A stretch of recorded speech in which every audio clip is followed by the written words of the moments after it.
এলাকা, হাওর এলাকা বলতেই একটা নীরব প্রতিচ্ছবি এবং কোলাহল মুক্ত বিশাল এক পরিবেশের সমাহার। এমন একটা পরিবেশ যে পরিবেশের মাঝে নীরবতাই খুঁজে পাওয়া যায়, কারণ এটা খোলামেলা জায়গার সমাবেশ। এখানে মূলত চাষাবাদ করা হয়। পানির সিজনে এখানে থাকে ভরপুর জমি ভরা পানি, আর এরকম পানিতে থই থই করে নানা ধরনের মাছ, এবং থই থই পানিতেই থাকে বিভিন্ন হাঁসের ছোঁয়া। কিন্তু আমরা এখন এই যে একটা নীরব পরিবেশে এসেছি, আর এই নীরব পরিবেশটাও কিন্তু হাওর এলাকা। আর এই হাওর এলাকাতে কোনো পানির ছোঁয়া নেই, এখন আছে একদম শুকনো এবং হলুদ রঙের ছোঁয়া। আজকে এই মনোরম পরিবেশে একজন কৃষককে পেয়েছি, আমি ওনার সাথে একটু কথা বলবো যে এবারের মৌসুমের চাষাবাদগুলো কেমন, সেই পরিস্থিতিকে নিয়ে। আচ্ছা, এবারের বছর অন্যান্য বছরে যদিও মানে চাষাবাদ করতে গেলে অতিরিক্ত বৃষ্টি হয়, এই বৃষ্টিতে দেখা যায় যে ফসলের অনেক ক্ষতি হয়, কিন্তু এবারে তো আর তেমন কিছু হয়নি। এবার ক্ষতি হয় না। এবারে কি আপনার সুবিধা ভালো, মানে এবার সুস্থ ভালো বেশি, এবার অনেক ভালো হয়েছে? এবার মনে করে আমরা 2 কাঠা জমিতে 5.5 মণ ধান বেচছি আমি হারলাম মাসে।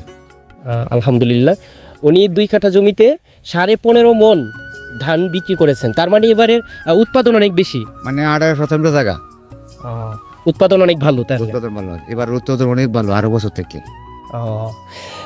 এই সময়টায় দাঁড়িয়ে আমরা মনে করি যে সর্বদা একটা কথা চিন্তা করতাম যে হাওর এলাকায় যখন বৃষ্টিটা হইতো, যে হাওর এলাকায় এই তো পানি জমতেছে, এই তো ফসলের ক্ষতি হচ্ছে, কিন্তু এবারে সেই তুলনায় তেমন কিছু না। আচ্ছা, একটা কথা এখন প্রচলিত আছে যে কিছুদিন যাবৎ শুনতেছি বৃষ্টি হচ্ছে, বৃষ্টির কারণে অনেক সময় বজ্রপাত হয়, বজ্রপাতে অনেক দুর্ঘটনা ঘটে, কিন্তু আপনাদের এদিকে এমন কোনো কিছু?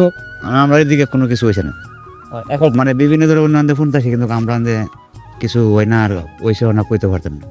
আচ্ছা, যাই হোক, তো এদিকে এমন কোনো রকম দুর্ঘটনার কথা শোনা হয়নি বা এরকম কিছু হয়নি, ঘটেনি আমরা যেটা শুনতে পারলাম আমাদের কৃষক ভাইয়ের কাছ থেকে।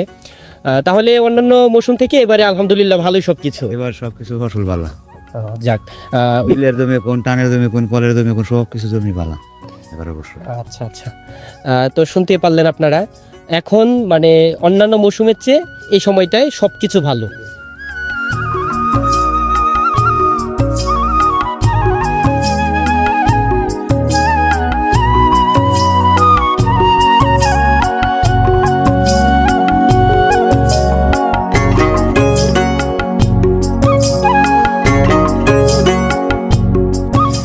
প্রাকৃতিক পরিবেশের ছোঁয়া, আরও বেশি প্রাকৃতিক পরিবেশের ছোঁয়া।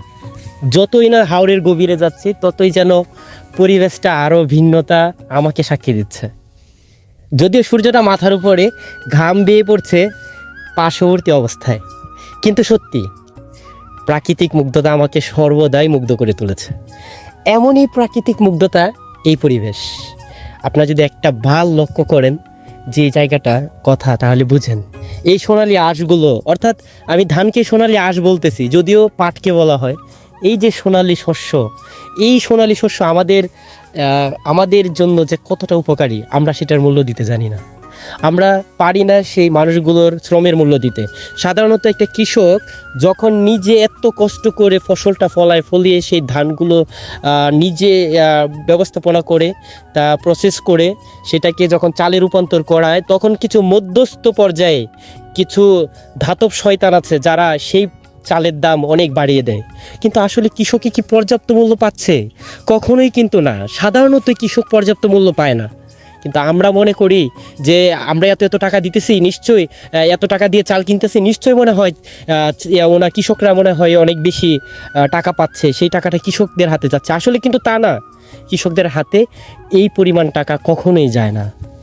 এটাই সবচেয়ে বড় দুঃখ, কষ্ট। সেই যে চাষাবাদের খরচ, এই খরচটা যদি একটাবার চিন্তা করি যে কতটুকু অবস্থানে, তাহলে সেই হিসাবে একজন কৃষকের আসলে কৃষিকাজ করা উচিতই না। কিন্তু তারা কি করবে? তারা তো আমাদের জন্যই কাজ করছে, আমাদের খাদ্যের যোগানই দিচ্ছে। একটাবার চিন্তা করে দেখি তো তাদের কথাটা। আচ্ছা, আপনার নামটা সবার আগে বলবেন। আমার নাম আবুল কাশেম খান, গ্রাম জিরোয়াল।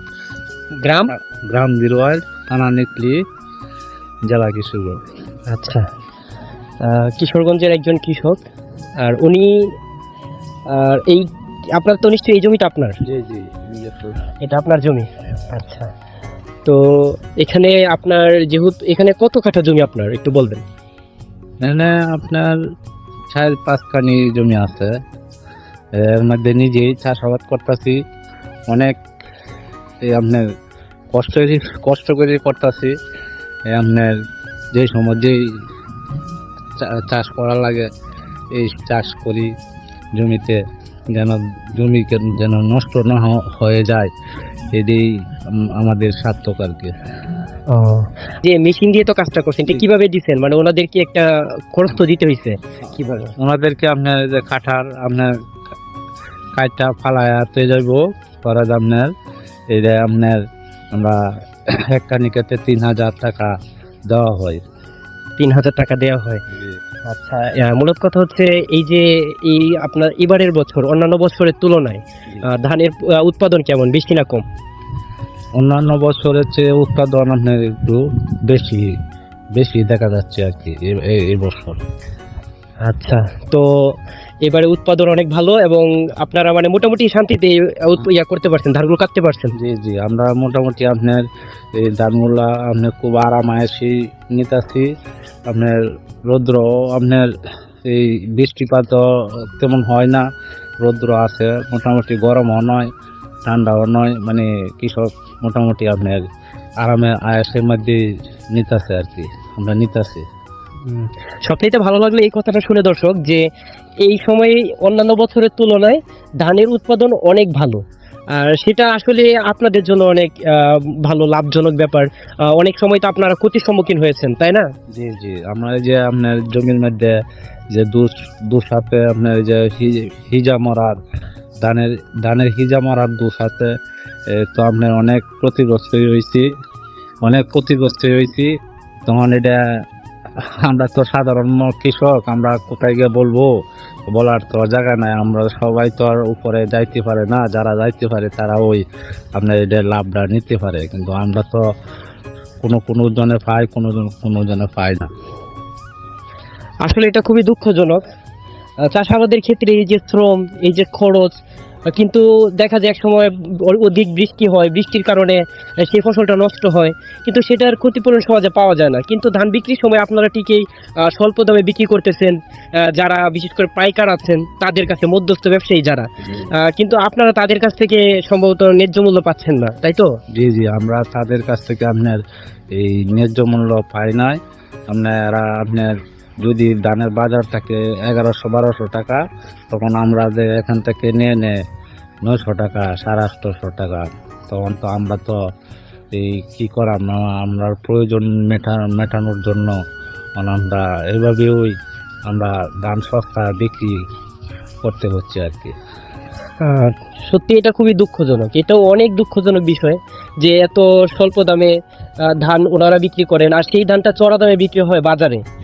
সত্যি আমি একটা কথাই বলবো, সাধারণত যারা উপর মহলের আছেন, প্রশাসনের দৃষ্টি আমি একবার সবার আগে মনোযোগ আকর্ষণ করব, কারণ প্রশাসনের দৃষ্টিটা আকর্ষণ করা খুবই দরকার, যাতে অন্তত ভোক্তাধিকার যারা আছেন তারা যদি একটু নজর দেন যে মধ্যস্থ ব্যবসায়ী যারা আছেন তারা কি করতেছেন, সেই যে দালালগুলো, সেই দালালগুলো কিভাবে মানে কৃষকের হক মেরে খাচ্ছেন, সেই বিষয়টা যদি একটু নজর দিয়ে কাজ করেন তাহলে আশা করি যে এরকম সমস্যা হবে না।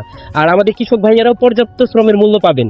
ওনাদের যে একটা কষ্ট নিজে আসলে দেখা যায়, যে অন্তরের সামনে দেখি যে একটা কষ্ট ওনারা উপলব্ধি করতেছেন, সেই থেকে আমি কত সুখে আছি। কিন্তু সেই কথাটা একটাবার চিন্তা করলে আমরা ভাবতে পারি যে ওই মধ্যস্থ ব্যবসায়ীগুলো, ওই দালালগুলো কত বড় খারাপ, কত বড় একটা নিকৃষ্ট মানুষ। তো অবশ্যই আশা করি যে এবার আশানুরূপ ফলন পাবেন, এটা আমাদের প্রত্যাশা।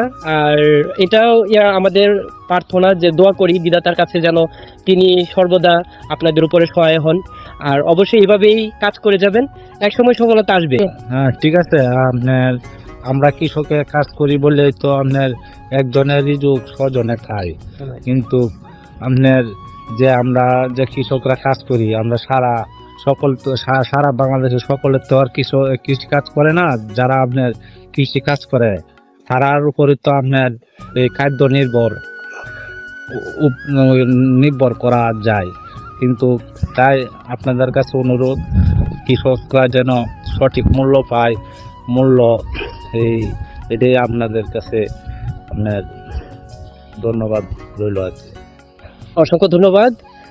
প্রিয় ভাই, অবশ্যই আপনার প্রতি ভালোবাসা রইল অবিরাম এবং আমাদেরকে মূল্যবান সময় এবং সহযোগিতা দেওয়ার জন্য।